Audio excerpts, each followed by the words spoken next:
Subonkata Bogribari Raba Subayau Kumarikata RCTया Entrepreneurship Awareness Program बानजायदों। Baksa जिला सुबनखाता ओनसोलनि बग्रिबारि राबा सुबायाव SBI RCTया गावनि आथिङाव गावनो माबोरै थांनानै थानो हायो एबा गसंनो हायो बेनि सायाव मोनसे फोरोंथाय होनायजों लोगोसे सावराय जथुमो।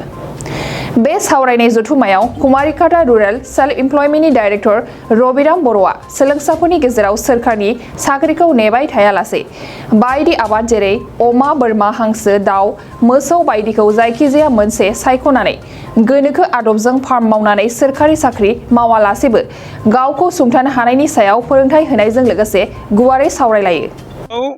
एक्चुअली आरो जोंनिया 6 माह थांबायथ' बाजेटआ जाबाय बोसोरसेयाव 550 जों ट्रेनिं होनांगौ किन्तु 275 अलरेडि कमप्लिट जाबाय आरो 275 जाहाथे जोङो ट्रेनिंआव जोंनि सेन्टाराव लांनो हायो बेबायदिखौ माहायाव खनबा फोसावनांगौ जायखौ जोङो EAP होनना बुङो एन्टारप्रेन्योर एवारनेस प्रग्राम। बे प्रग्रामनि जेरै माने मा ट्रेनिं दंबावो मा ट्रेनिंनि खाबु दङ आरो फैगोन बोसोराव मा माने ट्रेनिं लानो हागोन बेफोरखौ फोरमायनाय जायो आरो 70% अर्थात 100नियाव माने मानसिया जुदि ट्रेनिं लायोबा जोङो 70%आनो गोरिब गुन्द्रानि जानांगोन होननानै भारत सरकारा बुङो। BPL परियालनि जानांगौ आरो इनिफ्राय APLआ जानांगौ 30%ल' एबो पभार्टी लाइन। आरो बियो कुमारिकाटायाव थानाय जोंनि ट्रेनिं सेन्टाराव बाक्सानि बे फोरोंनायाव माबाफोर रांफोर होनांगौ जायो? रांफोर जेबो होनाङा उल्थाहै जानाय लोंनाय फ्रिसो मोनो। दे आथिखालनि जे जाखांफुनाय लाइमोनफोरखौ नोंथाङा मा खावलायनो सानो?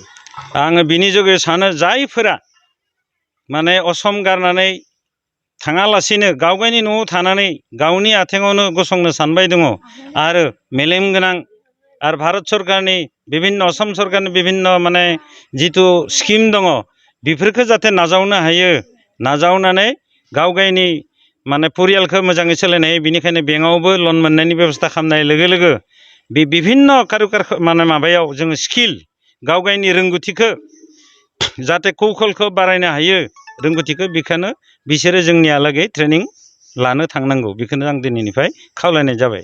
गोजोनथाव खौरां नोंथांनि रोंगौथिखौ दिन्थिनो थाखाय फैगासिनो गोदान खाबु बडलेण्ड गट टेलेन्ट गोजौसिन जौसाङाव दिन्थिनायनि खाबु बिटिआरआव बडलेण्ड गट टेलेन्ट सिजन 2आ फिन सौफैगासिनो नोंथांनो गोदान खाबु लाना जाय जौसाङाव नोंथाङा गावनि गुनगोनां रोंगौथिखौ दिन्थिनो हागोन। जानो गोनां बडलेण्ड गट टेलेन्ट सिजन 2निनो अडिशननि अक्ट'खौबो थि खालामनानै होखानाय जाबाय। फारि बायदियै फैगौ 25 जुलाइ दाननिफ्राय लानानै 2 आगस्त खालारसिम मख'नाय जायगाफोराव लानाय जागोन।